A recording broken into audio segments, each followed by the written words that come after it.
My wife demanded I send my 7-year-old daughter to boarding school so we could focus on our real biological family. When I refused, she gave me an ultimatum: choose between her and my child. So I made my choice. My wife Jessica, 29F, told me last night that she thinks my daughter Emma, 7F, should go to boarding school. She said it would be better for everyone, especially our twin boys who are turning 3 next month. When I asked her what she meant by better for everyone, she said Emma takes up too much of my attention and the twins need their father more. I need to give you the full story to understand why this hit me so hard. Emma came into my life when I was 25. Her mother Sandra was someone I knew from college, and we had reconnected at a mutual friend's party. Sandra was going through a messy divorce and seemed pretty unstable. We had a brief relationship that lasted about 2 months. I ended things when she started showing up at my workplace unannounced and calling me multiple times a day. 3 months after we broke up, Sandra showed up at my apartment at 2 a.m. crying and told me she was pregnant. She said the baby was mine and that she had nowhere else to go. I was shocked because we had always used protection, but these things happen. I told her I would support the child financially but that I wasn't ready for a relationship with her. Sandra became hysterical and started throwing things around my apartment. My neighbors called the police because of the noise. Sandra disappeared for the next few weeks. I tried calling her several times but her phone was disconnected. I asked our mutual friends but nobody knew where she was. I was worried about her and the baby but didn't know what else to do. 2 months later, I got a call from a hospital. Sandra had given birth to Emma but there were complications. Sandra had developed severe postpartum psychosis and was being held for psychiatric evaluation. The social worker at the hospital told me that Sandra had been living in her car for weeks before giving birth. She had no fixed address and no family support.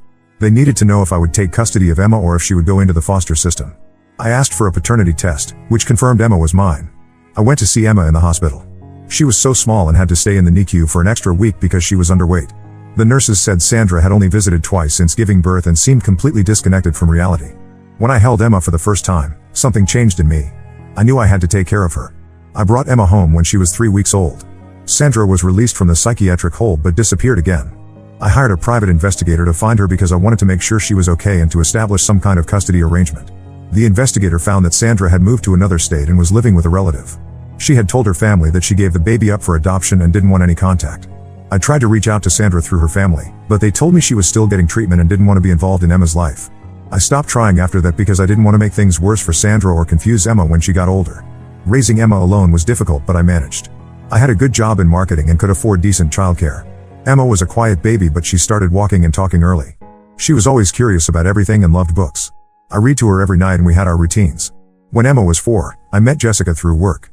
Jessica was working as a freelance graphic designer for our company and we started dating after a few months of working together. Jessica seemed to really like Emma. She would bring her small gifts and play games with her when she came over. Emma called her Jessie and would run to hug her whenever she arrived. Jessica and I moved in together after dating for 8 months. Jessica said she loved the idea of having a ready-made family and that Emma was such a sweet child. We got married when Emma was 5, and Jessica officially became her stepmother. Emma was our flower girl and seemed excited about having Jessica as part of our family permanently. Everything seemed perfect for the first year of marriage. Jessica would help Emma with her homework, take her shopping for clothes, and they would have girl time together while I worked late. Emma started calling Jessica Mom, which made Jessica cry happy tears.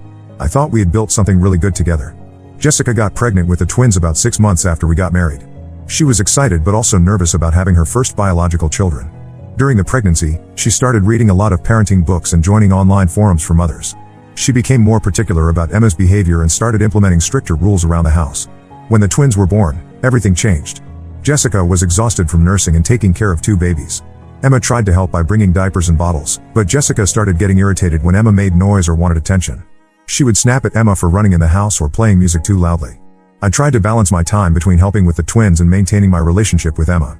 I would take Emma to the park on weekends while Jessica napped, and I made sure to keep reading to her every night. But Jessica started complaining that I wasn't helping enough with the twins. About 6 months ago, Jessica started making comments about how different Emma was from the twins. She would say things like how the twins looked just like me, or how they had my personality traits. She started referring to the twins as our boys and Emma as your daughter when talking to other people. Last month, Jessica's mother visited us for a week. I overheard them talking in the kitchen about how hard it must be for Jessica to raise someone else's child. Jessica's mother said that stepmothers have it harder than biological mothers because the bond isn't natural. She said maybe it would be better for Emma to spend more time with Sandra's family so she could learn about her real heritage. Jessica agreed with her mother and said she sometimes felt like an outsider in her own home because Emma and I had such a strong bond. She said it was hard to compete with 7 years of history. I confronted Jessica about this conversation, and she said her mother was just trying to be supportive and that she didn't mean anything by it. The boarding school conversation happened 2 nights ago during dinner. Emma was telling us about a project she was working on at school, and Jessica interrupted her to ask the twins if they wanted more food. Emma kept trying to finish her story, and Jessica told her to wait because she was busy with the twins. After dinner, while Emma was watching TV, Jessica brought up the boarding school idea. She said she had been researching schools and found one about 2 hours away that specializes in gifted children. She said Emma would get better education there and would be around children more like her. She said it would also give us time to focus on the twins during their important early years. I told Jessica that Emma was only 7 and didn't need to be sent away from her family. Jessica said I was being emotional and not thinking about what was best for Emma's future. She said the twins needed stability and that having Emma around was disruptive to their routine.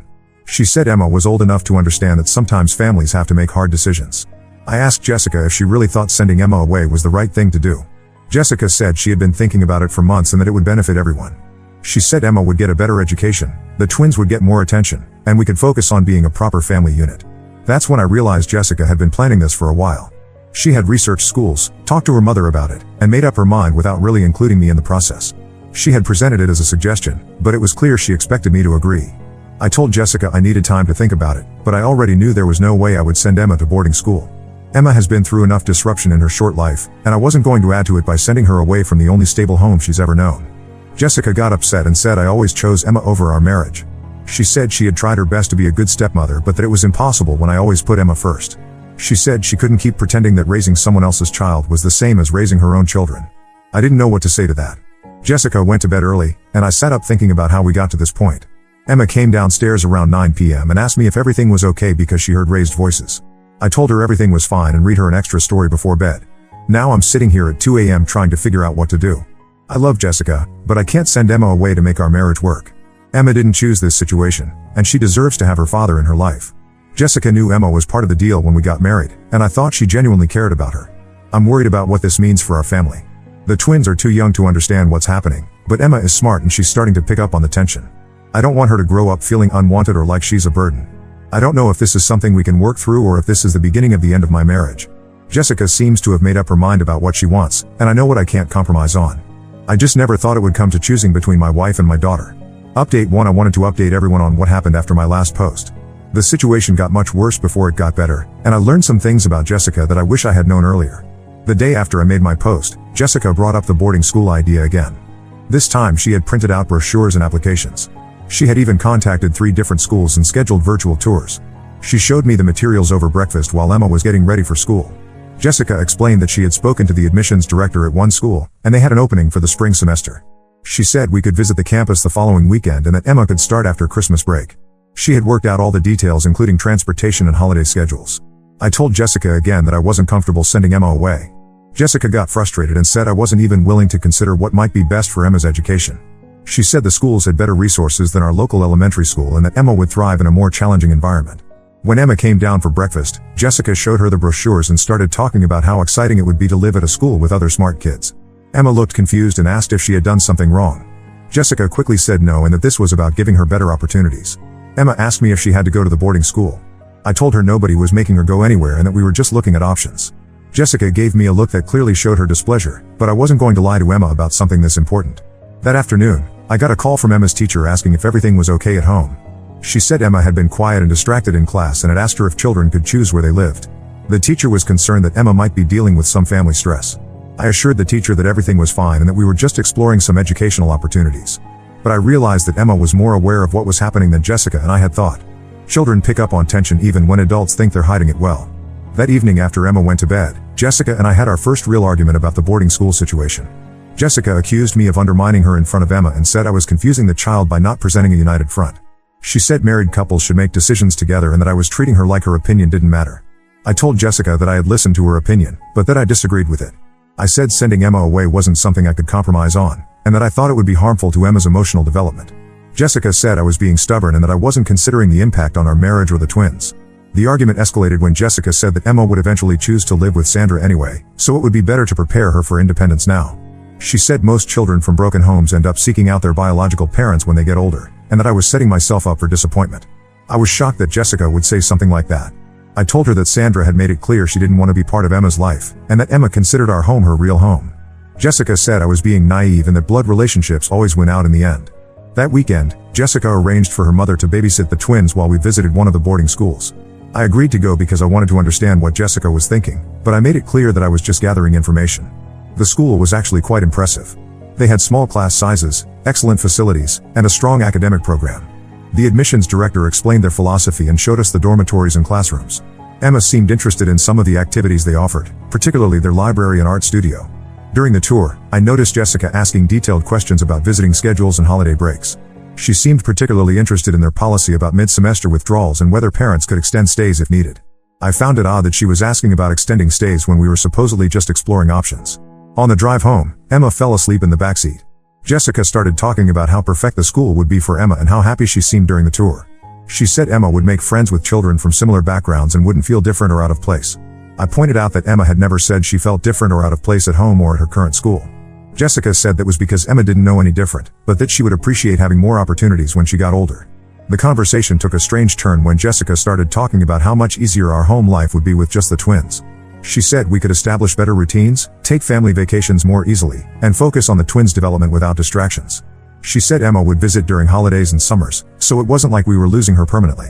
I realized that Jessica had already decided to send Emma away and was just trying to convince me to agree. She wasn't exploring options or considering what was best for Emma. She had made up her mind and expected me to go along with it. When we got home, Jessica's mother made comments about how grown-up Emma was getting and how independent she seemed. She said some children were just naturally suited for boarding school and that it might be good for Emma to spread her wings. I could tell this conversation had been planned.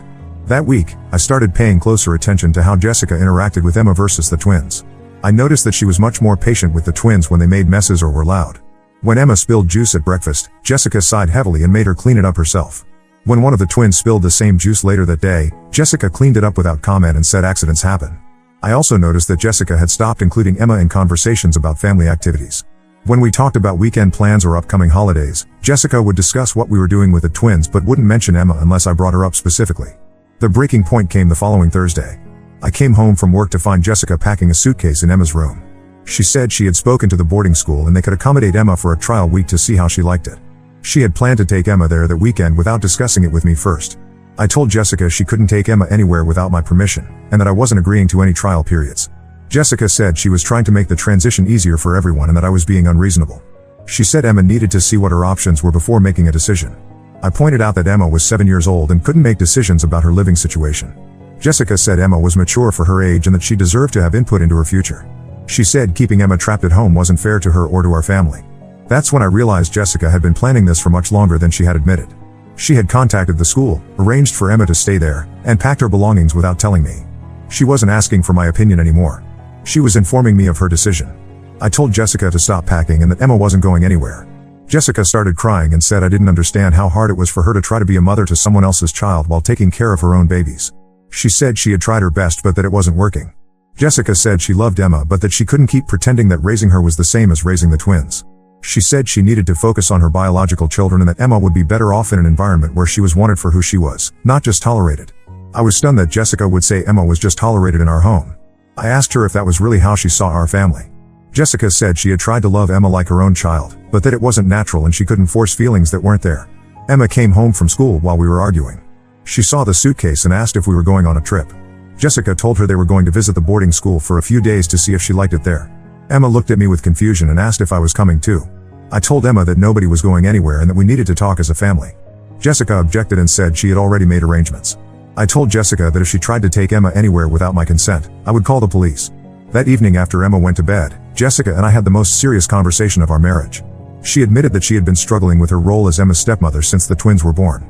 She said she had hoped her feelings would change over time, but that they hadn't. Jessica said she felt guilty for not loving Emma the way she loved the twins, but that she couldn't help how she felt. She said she thought sending Emma to boarding school would be better for everyone because Emma deserved to be with people who could love her completely. I told Jessica that I loved Emma completely and that she belonged with me. Jessica said she knew that, but that our marriage couldn't survive if I always chose Emma over her needs. She said she had tried to make it work, but that she couldn't keep living in a house where she felt like an outsider. Jessica gave me an ultimatum. She said either Emma went to boarding school, or she would take the twins and move back with her mother. She said she couldn't keep trying to be a family when it clearly wasn't working for anyone. I told Jessica I needed time to think about everything she had said. She agreed to wait 1 week for my decision, but said she wouldn't change her mind about needing Emma to go to boarding school. I spent that week thinking about what kind of life Emma would have if Jessica resented her presence. I also thought about what kind of marriage I would have if I sent Emma away to make Jessica comfortable. Neither option seemed acceptable to me. Update 2: I need to update everyone on what happened after Jessica gave me her ultimatum. The situation became much more complicated than I expected, and I learned some disturbing things about what had been going on behind my scenes. After Jessica told me I had 1 week to decide about boarding school, I decided to have an honest conversation with Emma about what was happening. I sat her down and explained that Jessica thought she might like to try going to a special school where she could live with other children during the week and come home on weekends. Emma asked me if I wanted her to go to the school. I told her that I wanted her to stay home with me, but that some people thought the school might give her better opportunities. Emma said she didn't want to go to a school away from home and asked if she had done something to make Jessica mad at her. I assured Emma that she hadn't done anything wrong and that sometimes adults disagree about what's best for children. Emma asked if Jessica didn't want to live with her anymore. I didn't know how to answer the question without lying or hurting Emma's feelings. That weekend, while Jessica was out with the twins, I decided to look through Emma's things to see if I could find any signs of how this situation was affecting her. In her backpack, I found a notebook where she had been writing down things she could do to make Jessica like her more. The list included things like being quieter in the mornings, helping more with the twins, not asking for help with homework, and cleaning her room every day without being asked. At the bottom of the page, she had written that maybe if she was really good, Jessica wouldn't want to send her away. I was heartbroken to realize that Emma knew what was happening and was trying to change herself to fix the situation. I had thought we were protecting her by not discussing the boarding school issue in front of her, but she had been listening to our conversations and drawing her own conclusions. That evening, I told Jessica about Emma's notebook. Instead of being concerned, Jessica said it showed that Emma was aware of the tension in our house and that sending her to boarding school would remove her from a stressful environment. She said Emma would be happier somewhere where she didn't feel like she had to earn her place in the family. I pointed out that Emma felt like she had to earn her place because Jessica had been treating her differently than the twins. Jessica denied this and said she treated all the children fairly. When I gave specific examples of different treatment, Jessica said I was looking for problems that didn't exist. On Tuesday of that week, I got a call at work from Emma's school. The principal said Emma had been having some behavioral issues lately and wanted to schedule a meeting with both parents. She said Emma had been getting into arguments with other children and seemed more aggressive than usual. When I told Jessica about the call, she said it proved that Emma was struggling and needed a different environment. She said the boarding school would have better resources to help Emma with whatever problems she was having. The meeting with the principal was scheduled for Thursday. Jessica and I went together, and the principal explained that Emma had been telling other children that her stepmother didn't want her and that she might have to go away to school. She said Emma had gotten into fights when other children said mean things about her family situation. The principal asked if there were problems at home that might be affecting Emma's behavior. I explained that we were going through some family stress but that we were working on it. Jessica added that we were considering educational opportunities that might be better for Emma's needs. After the meeting, the principal pulled me aside and said she was concerned about Emma's emotional state. She said Emma had told her teacher that she was worried about being sent away and that she didn't understand why her family didn't want her anymore. The principal recommended family counseling to help Emma process whatever changes were happening. When I told Jessica about the principal's recommendation, she said counseling would just make Emma more confused about the situation. She said it would be better to make a clean decision about boarding school rather than dragging out the uncertainty. That Thursday evening, Jessica's mother came over to watch the twins while Jessica and I went out to dinner to discuss our decision. Jessica had chosen the restaurant, and I noticed she had reserved a private table in the back where we could talk without being overheard. During dinner, Jessica presented her final argument for boarding school. She had prepared a detailed plan that included Emma's academic schedule, visiting arrangements, and how we would handle holidays and summers. She had thought through every detail and presented it like a business proposal. Jessica said she had spoken to other parents who had sent their children to boarding school, and they all said it was the best decision they had made. She said the children were happier, more independent, and performed better academically. She said Emma would thank us when she was older. I asked Jessica what would happen if Emma was miserable at boarding school and wanted to come home. Jessica said there would be an adjustment period, but that Emma would adapt. She said children were more resilient than adults thought and that Emma would make new friends and find new interests. When I asked what would happen to our marriage if I refused to send Emma to boarding school, Jessica said she couldn't continue living in our current situation. She said she had tried for 2 years to make it work, but that it was affecting her mental health and her relationship with the twins. Jessica told me she had already spoken to a lawyer about custody arrangements for the twins if we separated. She said she wasn't threatening me, but that she needed me to understand how serious she was about needing Emma to go to boarding school. I realized that Jessica had been planning for this conversation for weeks. She had researched schools, spoken to other parents, consulted a lawyer, and prepared detailed arguments. This wasn't a discussion about what was best for our family. This was Jessica telling me what was going to happen. I told Jessica I needed the rest of the week to make my decision. She said she had already waited long enough and needed an answer by Sunday. She said the boarding school needed confirmation by Monday if Emma was going to start in January. When we got home, Jessica's mother asked how our dinner went. Jessica told her that we were still discussing details, but that things were moving in the right direction. I could tell they had talked about this situation before and that Jessica's mother was expecting Emma to go to boarding school. That weekend, I spent as much time as possible with Emma. We went to the park, played games, and read books together. Emma seemed to sense that something important was happening, but she didn't ask any more questions about boarding school. On Saturday night, after Emma went to bed, I found Jessica packing another suitcase. When I asked what she was doing, she said she was getting ready to take the twins to her mother's house on Sunday evening. She said she wanted to give me space to think about my decision without distractions. I realized Jessica was removing herself and the twins from the situation to force me to choose between Emma and my marriage. She was making it clear that I couldn't have both, and that she was prepared to leave if I didn't agree to send Emma away. On Sunday morning, Jessica loaded the twins into the car and told me she would be back Monday evening for my answer. She said she hoped I would make the right decision for everyone involved. Emma watched from the window as they drove away and asked when Jessica and the twins were coming back. I spent Sunday afternoon thinking about what kind of father I wanted to be and what kind of man I wanted to be. I thought about Emma's notebook and her list of ways to make Jessica like her. I thought about the principal's concerns and Emma's behavior at school. I thought about what my life would be like if I sent Emma away to make Jessica happy. By Sunday evening, I knew what my answer would be. I called Jessica and told her that Emma was staying home with me. Jessica said she was disappointed but not surprised. She said she would be back Monday to get the rest of her things and the twins' belongings. Jessica came back Monday evening with her mother and a moving truck. They packed up her clothes, the twins' furniture, and everything that belonged to them. Emma sat on the stairs watching them carry boxes out of the house. Jessica knelt down to say goodbye to Emma and told her she was sorry things hadn't worked out differently. Emma asked if she would see Jessica and the twins again. Jessica said maybe sometimes, but that they were going to live with Grandma now. After Jessica left, Emma asked if it was her fault that Jessica and the twins had moved away. I told her it wasn't her fault and that sometimes adults make decisions that children don't understand. Emma said she was sad that the twins were gone but glad that she didn't have to go to boarding school. That was 6 weeks ago. Jessica filed for divorce the following week, and we're working through custody arrangements for weekend visits with the twins. Emma asks about them sometimes, but she seems more relaxed now that the tension in our house is gone. I know I made the right decision, but it's been hard adjusting to being a single parent again. Emma and I have settled into new routines, and she's doing better at school now that she's not worried about being sent away. Update 3. I wanted to give everyone a final update on how things have been going since Jessica moved out with the twins. The divorce was finalized last month, and we've established a custody schedule that allows me to see the twins every other weekend. The first few months were difficult for everyone. Emma missed the twins and kept asking when they were coming home. I had to explain several times that they lived with Jessica and her mother now, but that we would still see them regularly. Emma seemed to understand but would sometimes set out toys for the twins when she forgot they weren't coming home. The custody visits have been awkward but manageable. Jessica brings the twins to a park halfway between our houses, and I spent Saturday afternoon with them. They're too young to understand why Daddy doesn't live with them anymore, but they seem happy to see me during our visits. Jessica and I don't talk much during these exchanges. She asks basic questions about how Emma is doing, but she doesn't seem particularly interested in the answers. I update her on Emma's school activities and achievements, but Jessica usually just nods and changes the subject to something about the twins. Emma comes with me to most of the custody visits. She loves playing with the twins and they remember her well. The twins call her Emma Sissy and get excited when they see her. These visits are actually the best part of our new arrangement because I can see that the twins haven't forgotten their connection to Emma. About 2 months ago, Emma asked if she could write a letter to Jessica. She said she wanted to tell Jessica that she was sorry if she had made her sad and that she missed her. I helped Emma write a simple letter expressing her feelings, and I gave it to Jessica during one of our custody exchanges. Jessica thanked me for the letter but said it might be better if Emma didn't write to her anymore because it could confuse the twins about their living situation. She said the twins were adjusting well to their new home and that bringing up their old house might upset them. I was disappointed by Jessica's response, but I wasn't entirely surprised. Jessica had made it clear that she wanted to move forward with her life and not look back at our time as a family. I explained to Emma that Jessica had received her letter and appreciated it, but that we should focus on our own family now.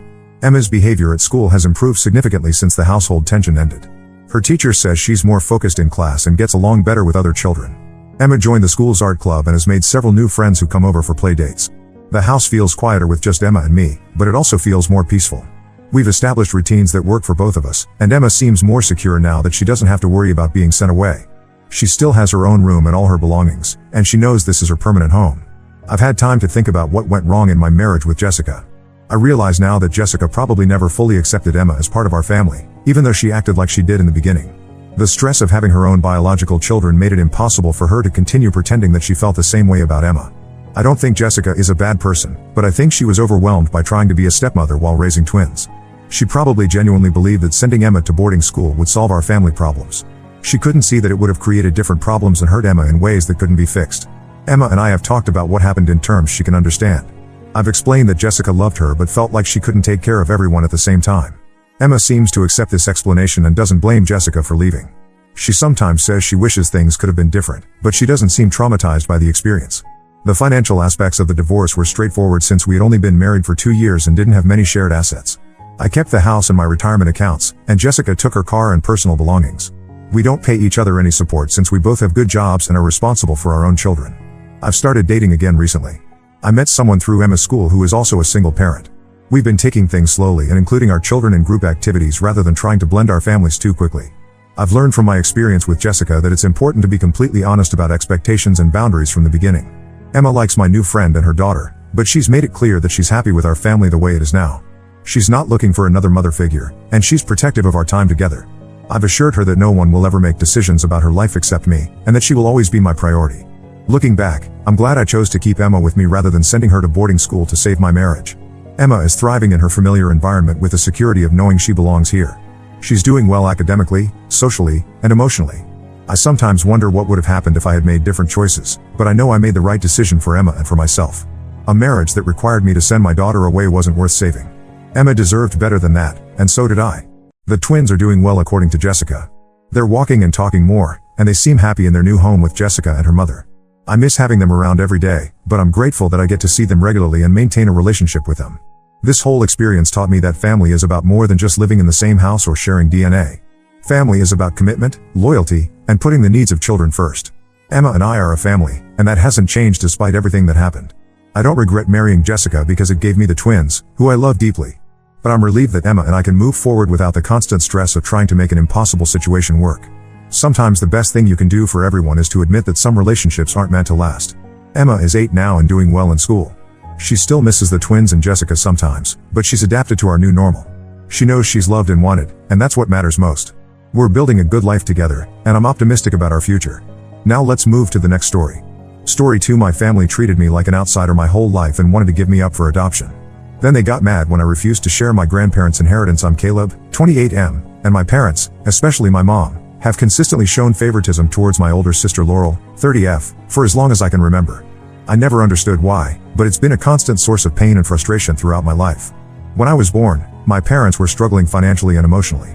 My dad had just lost his job at a local factory, and they were barely making ends meet with my mom's part-time job at a diner. My mom had severe postpartum depression after Laurel's birth, and when I came along just 2 years later, they felt overwhelmed. They made the decision to send me to live with my grandparents when I was just a few months old. I stayed with my grandparents until I was 7 years old. My grandparents lived in a small town about an hour away from my parents. They had a cozy 2-story house with a big backyard where I spent most of my childhood. My grandfather was a retired high school teacher, and my grandmother was a homemaker. They were patient, kind, and always had time for me. During those early years, I had no idea that my grandparents weren't my real parents. They provided me with a loving and nurturing environment, and I felt happy and secure. I remember spending hours in the backyard, helping my grandfather tend to his vegetable garden. He taught me about different plants and how to care for them. My grandmother would often bake cookies with me, letting me mix the dough and shape the cookies. These simple moments filled my early childhood with joy and a sense of belonging. However, as I grew older, things began to change. My parents would visit occasionally, explaining that they were my real parents and that my stay with my grandparents was only temporary. These visits were always confusing and emotionally draining for me. I didn't understand why these strangers were claiming to be my parents when I already had loving ones in my grandparents. I remember one particular visit when I was about 5 years old. My parents brought Laurel along, and I was excited to play with her.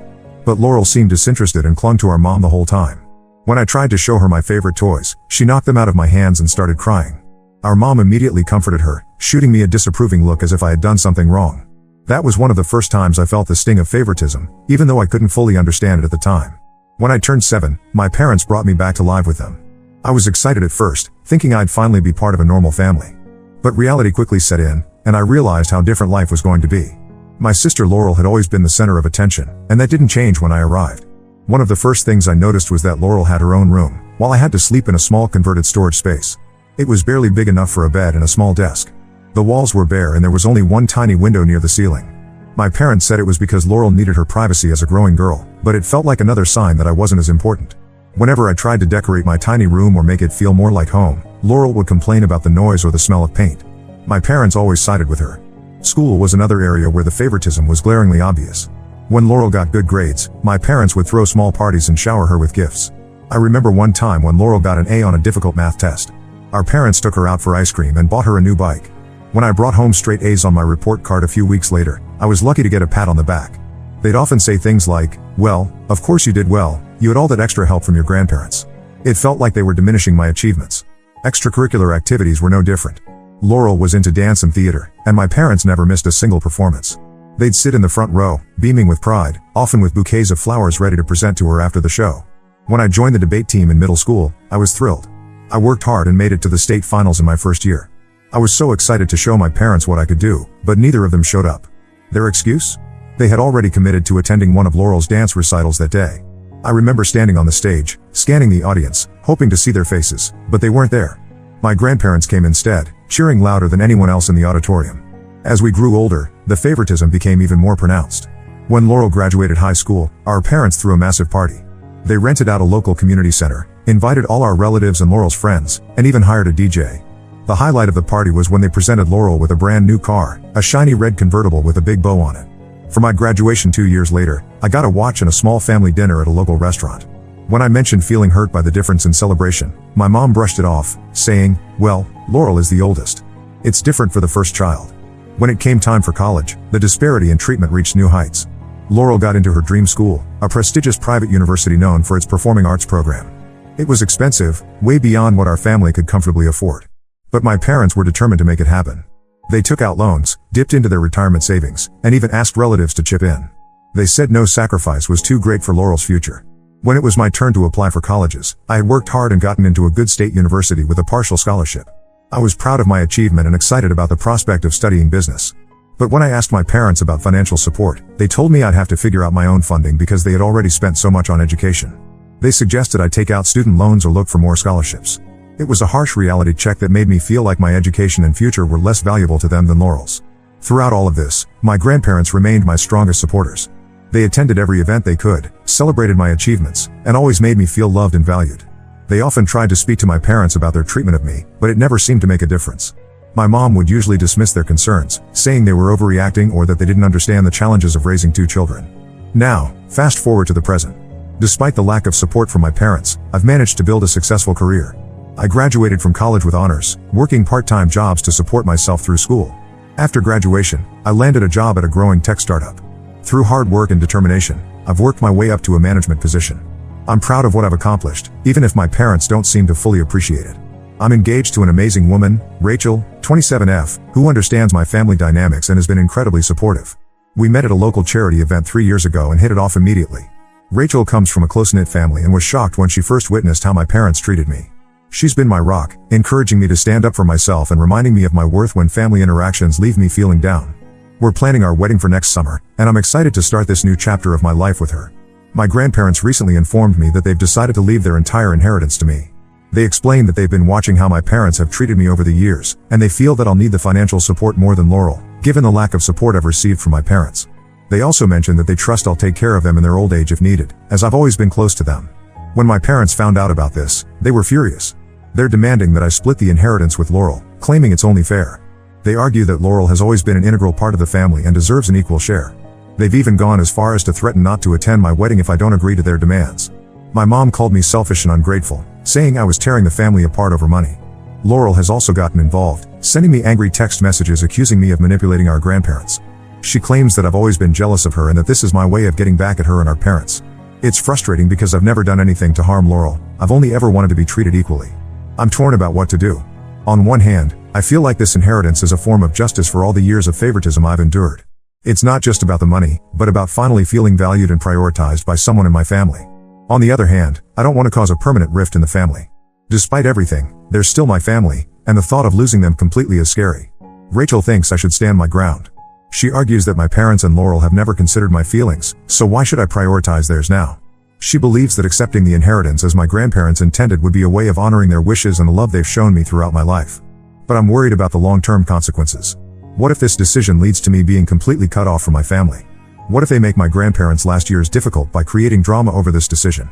And part of me wonders if sharing the inheritance would finally make my parents and Laurel see me as an equal member of the family. I'm at a loss and could really use some outside perspective. Am I wrong for wanting to keep the entire inheritance? Should I give in to my parents' demands for the sake of family peace? Or should I honor my grandparents' wishes and accept that this might mean the end of my relationship with my parents and sister? Any advice would be greatly appreciated. Update 1. Thank you all for your supportive comments and advice. I've taken some time to reflect on the situation and have some updates to share. After my last post, I decided to have a serious conversation with my parents about the inheritance and our relationship in general. I invited them over to my place, thinking a neutral ground might help keep things civil. I spent days preparing what I wanted to say, even writing down key points so I wouldn't get flustered or forget anything important. The day of the meeting arrived, and I was a bundle of nerves. Rachel gave me a reassuring hug before my parents arrived, reminding me that I had nothing to be ashamed of and that my feelings were valid. When the doorbell rang, I took a deep breath and opened the door. The moment they stepped inside, I could feel the tension in the air. My mom's lips were pressed into a thin line, and my dad looked uncomfortable, his eyes darting around the room as if looking for an escape. I invited them to sit down in the living room, offering them something to drink, which they declined. I started the conversation by expressing my desire to have an open and honest discussion about our family dynamics and the recent inheritance issue. I barely got 3 sentences in before my mom interrupted me. She launched into a tirade about how selfish and ungrateful I was being. Her voice rose as she spoke, her face flushing with anger. She brought up how they had sacrificed so much for me by letting me live with my grandparents during my early years. According to her, this was a selfless act to ensure I had a stable environment, not because they couldn't handle having 2 young children.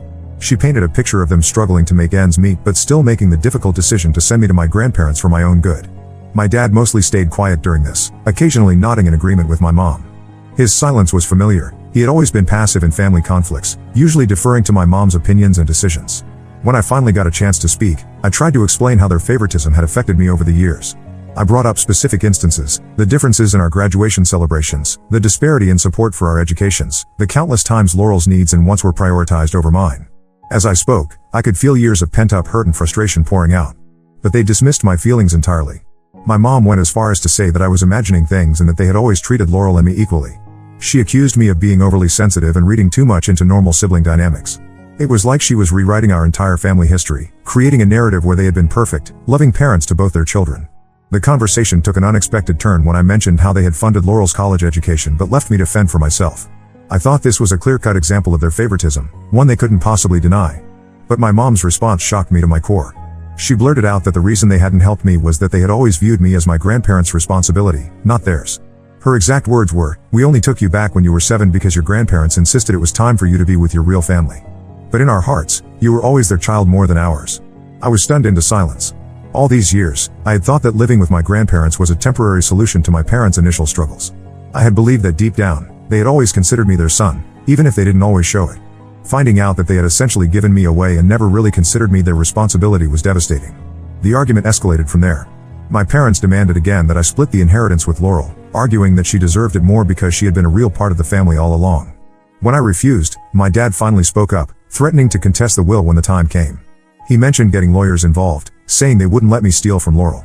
At this point, Rachel, who had been listening from the other room, we had agreed she would give us privacy but stay nearby in case things got out of hand, came in and asked my parents to leave. She could see how upset I was getting and felt things were getting out of hand. My parents left in a huff, with my mom declaring that I was no longer welcome in their home unless I agreed to their demands. After they left, I broke down. The realization that my parents had never truly considered me their child hit me hard. It explained so much, why I had always felt like an outsider, why their love always seemed conditional. Rachel held me as I cried, assuring me that I had done nothing wrong and that I deserved better. The next day, I received a barrage of text messages from Laurel. Apparently, our parents had told her about the inheritance and my refusal to share it. Her messages were a mix of guilt-tripping and threats. She accused me of tearing the family apart and warned that if I didn't agree to split the inheritance, she would make sure I regretted it. Some of her messages were particularly hurtful.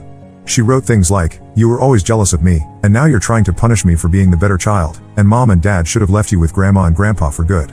You've never been a real part of this family anyway." I haven't responded to any of her messages. I'm feeling overwhelmed and unsure of how to proceed. On one hand, I feel more certain than ever that I deserve this inheritance. It's not just about the money, it's about finally having someone in my family prioritize me and my needs. On the other hand, the idea of losing my entire family over this is terrifying. Despite everything, they're the only family I have, and the thought of being completely alone is daunting. I've scheduled a meeting with my grandparents to discuss the situation.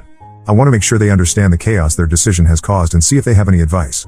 They've always been my strongest supporters, and I trust their judgment more than anyone else's. I'm also considering seeking legal advice to understand my rights and options, especially given my dad's threat to contest the will. I want to be prepared for any potential legal battles that might arise from this situation. For now, Rachel and I have decided to put our wedding plans on hold. We feel it's best to sort out this family drama before we take that big step. The idea of walking down the aisle without my family there, or worse, with them attending but resenting me, is not how I want to start our married life. Rachel has been incredibly understanding and supportive through all of this. She keeps reminding me that we're a team and that whatever decision I make, she'll stand by me. I'm also considering therapy to help me process all of this. The revelation about my parents never truly considering me their child has reopened a lot of old wounds, and I'm struggling to cope with the emotions it's bringing up. I'll update again after I've spoken with my grandparents and possibly a lawyer. Thank you all again for your support and advice. It means more than you know to have people validate my feelings and experiences after years of being gaslighted by my own family. Update 2. It's been a few weeks since my last update, and I wanted to share some developments in the situation. I met with my grandparents as planned to discuss the inheritance situation and the fallout with my parents and sister. It was an emotional and eye-opening conversation that lasted several hours. We met at their house, the same one where I spent my early years. Being there brought back a flood of happy memories, which made the current situation feel even more painful in contrast. My grandmother had baked my favorite cookies, just like she used to when I was a kid, and the familiar smell filled the house. As we sat in their cozy living room, surrounded by photos of our family through the years, my grandparents listened attentively as I recounted my recent confrontation with my parents and the subsequent messages from Laurel. They were visibly upset to hear about how my parents had reacted, but they weren't entirely surprised. Then, they revealed some information about my early years that I had never known before. My grandfather, his voice steady but filled with emotion, began to explain. Apparently, when I was born, my parents had initially considered putting me up for adoption. They felt overwhelmed with Laurel, who was only 2 at the time, and weren't prepared for another child. My grandfather's eyes welled up with tears as he recounted how they had received a phone call late one night from my sobbing mother, saying she couldn't handle another baby and was thinking of giving me away. My grandparents, horrified at the thought of losing their grandson to strangers, stepped in and offered to raise me themselves. They had hoped that my parents would eventually want to be more involved in my life, which is why they encouraged them to take me back when I was 7. This revelation hit me hard. It explained so much about why I had always felt like an outsider in my own family. My grandparents apologized for not telling me sooner, saying they had hoped my parents would have stepped up and been better parents to me over time. They also reaffirmed their decision about the inheritance. My grandmother took my hand and explained that it wasn't just about making up for the lack of support I'd received from my parents, but also because they truly believed I would use the money responsibly and be there for them in their old age if needed. They expressed disappointment in how Laurel had turned out, mentioning that she often ignored their calls and rarely visited unless she needed something. My grandfather added that they had always seen the potential in me, even when my parents couldn't. He reminded me of all the times I had helped him in the garden, how quickly I had learned to read, and how I always tried to solve problems instead of avoiding them.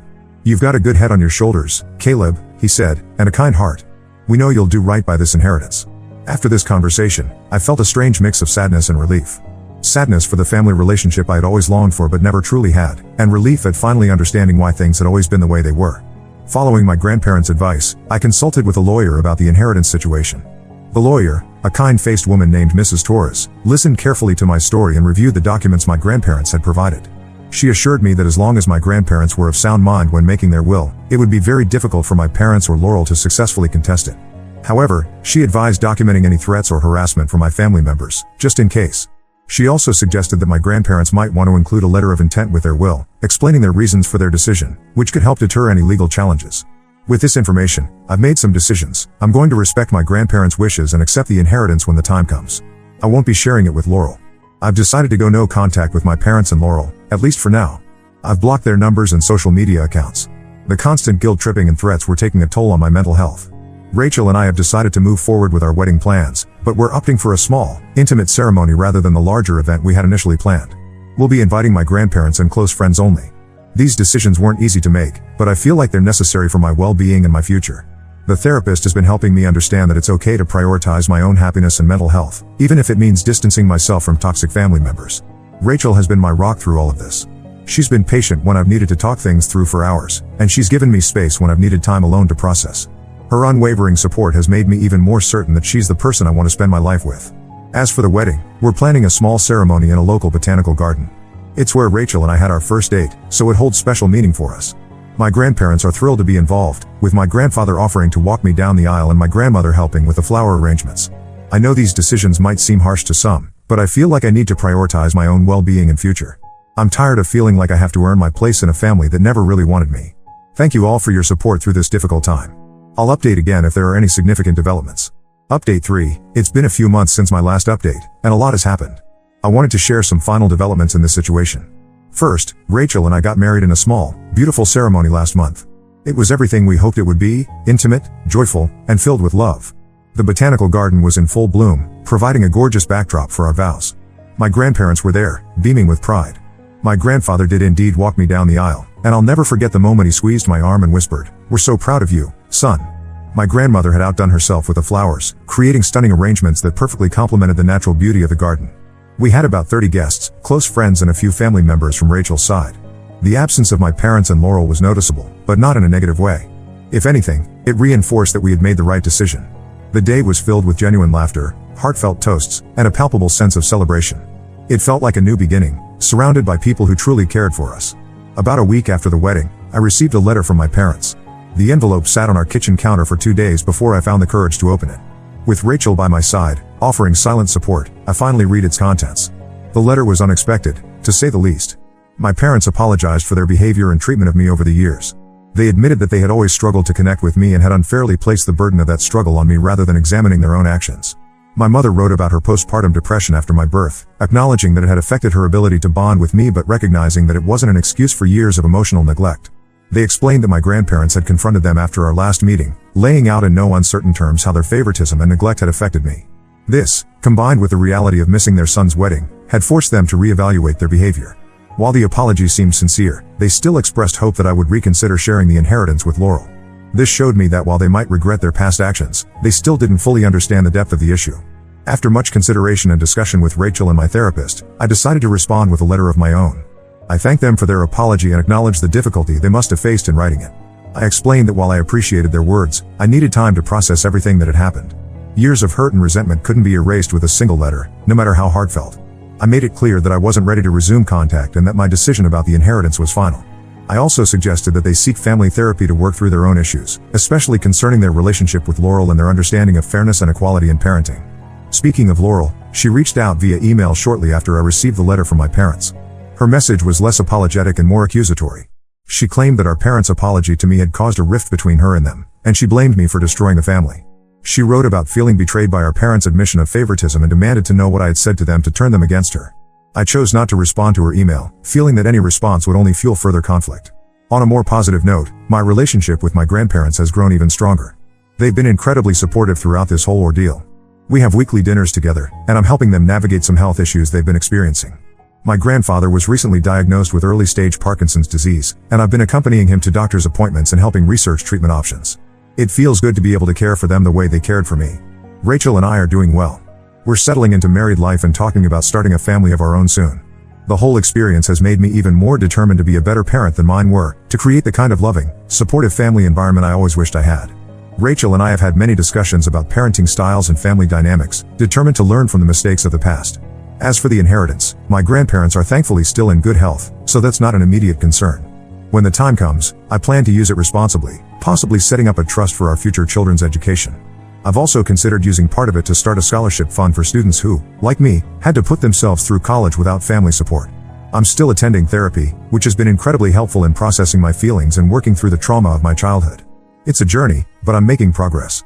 I'm learning to set healthy boundaries, to validate my own feelings, and to build self-esteem that doesn't rely on my parents' approval.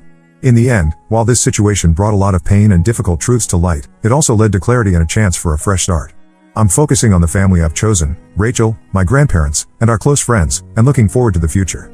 I've learned that family isn't just about blood relations, but about the people who support you, love you unconditionally, and bring out the best in you.